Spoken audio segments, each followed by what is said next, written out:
Salam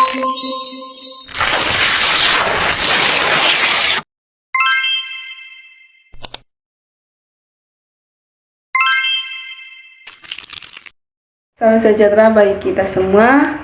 Perkenalkan, nama saya Jilian Anin dengan NIM 221F10154 dari Prodi PLB atau Pendidikan Luar Biasa Universitas PGRI Albopuro Jember.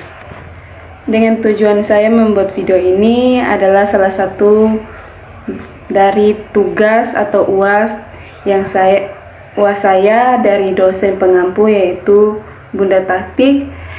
Yang saya akan bahas di video ini sekilas tentang tunalaras, yaitu tentang tsunami mental illness atau anxiety disorder.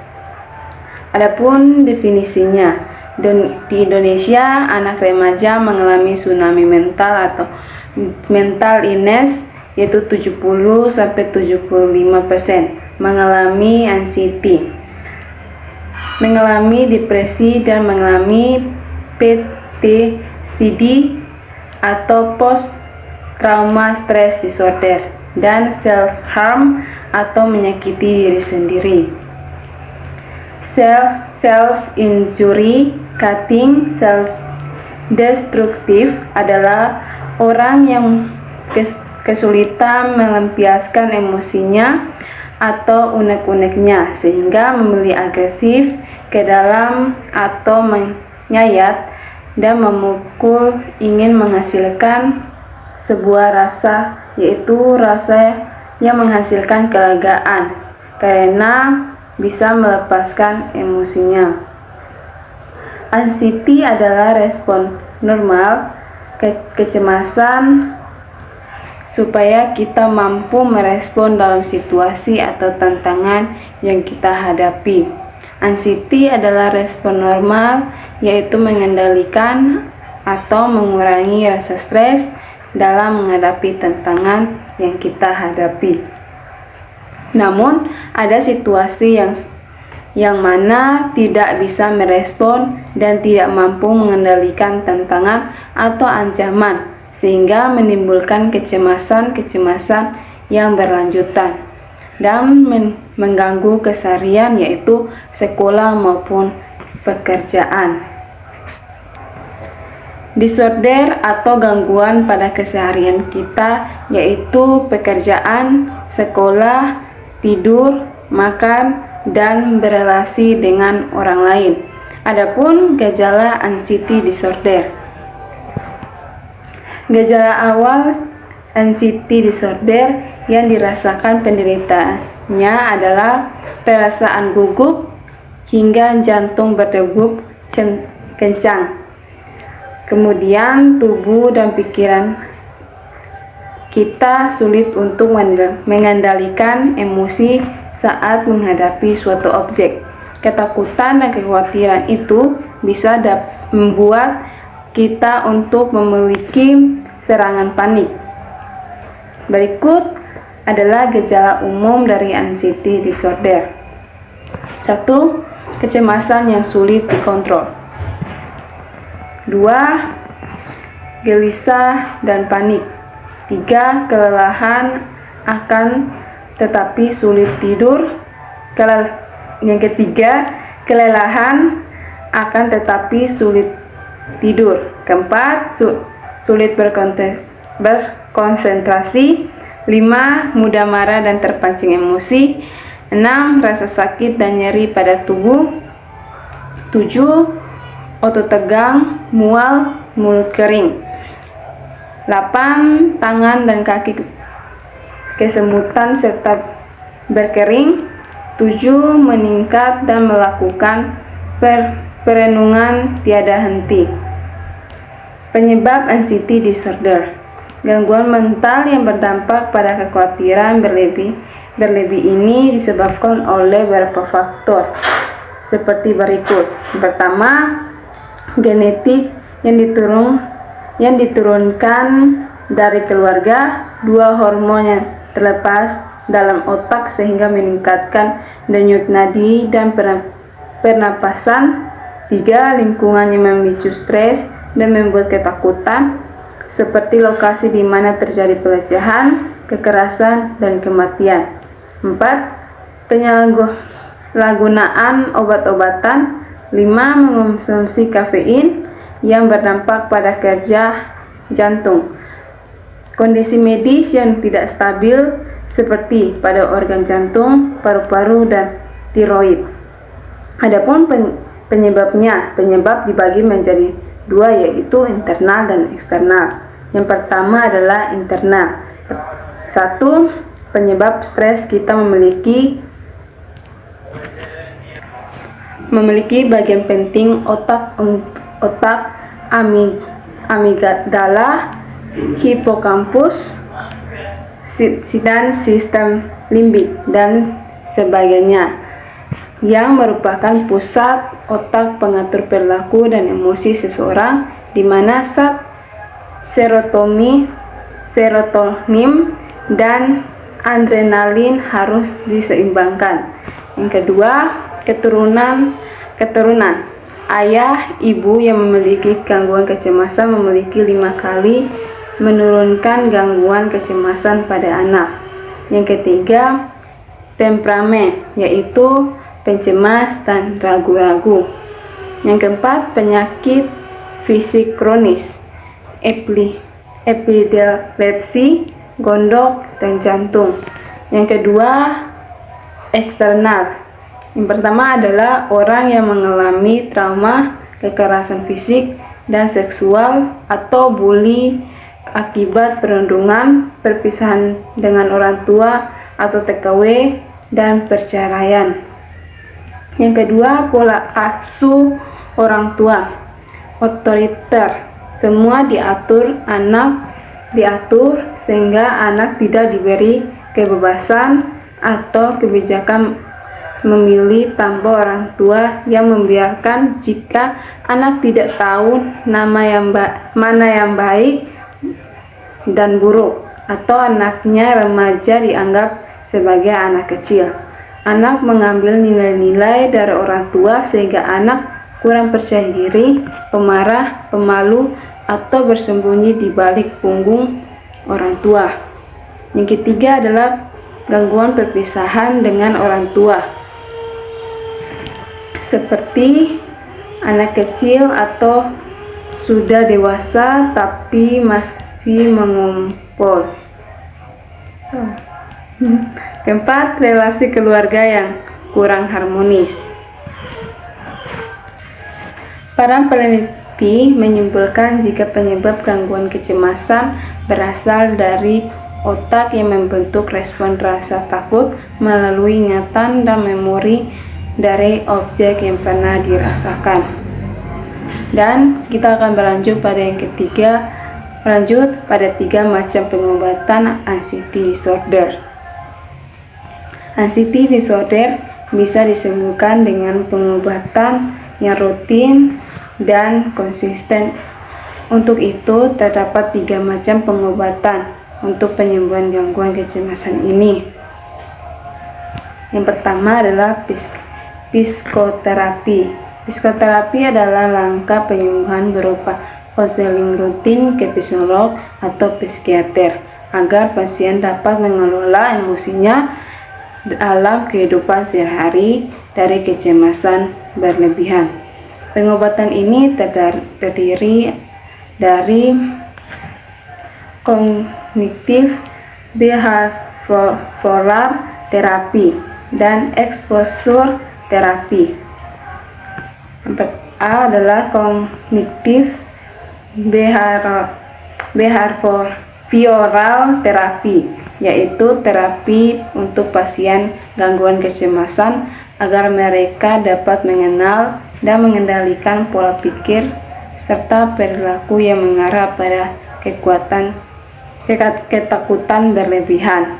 Yang kedua adalah exposure terapi, yaitu terapi berupa aktivitas dan kegiatan tertentu yang disesuaikan dengan ketakutan pasien agar penderita gangguan kecemasan mampu beradaptasi di sebuah lingkungan tanpa rasa khawatir.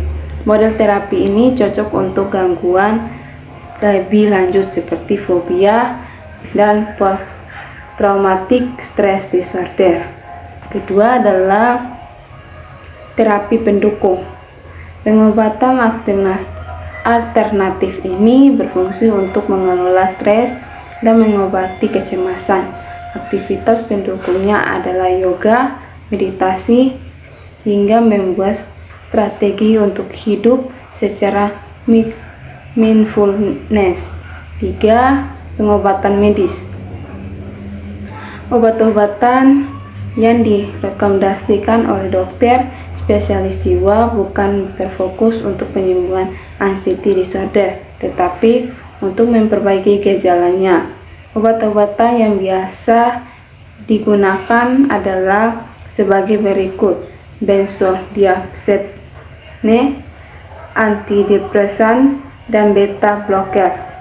Beta blocker berfungsi untuk meredakan debar jantung berlebihan yang menyebabkan gangguan pada kondisi fisik seseorang. Namun, penggunaan obat-obatan dalam anxiety disorder harus sesuai resep dokter.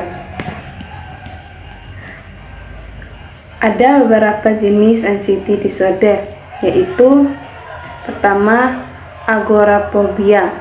Anda mengidap agoraphobia jika memiliki perasaan takut dan sering menghindar tempat atau situasi yang menyebabkan Anda merasa panik, terjebak, tidak bisa minta tolong, dan merasa malu. 2. Gangguan kecemasan karena kondisi medis tertentu. Ternyata gangguan kecemasan mungkin saja terjadi karena kondisi medis tertentu. Artinya, perasaan cemas dan panik secara berlebihan bisa muncul karena adanya masalah pada kondisi fisik Anda. Yang ketiga adalah generalized anxiety disorder.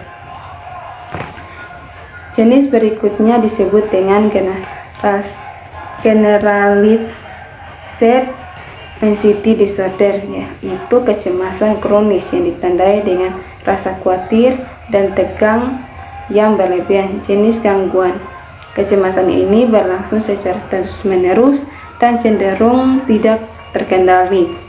Orang dengan GAD bisa sangat gelisah meski sedang tidak berada dalam situasi yang menegangkan sekalipun, alias baik-baik saja.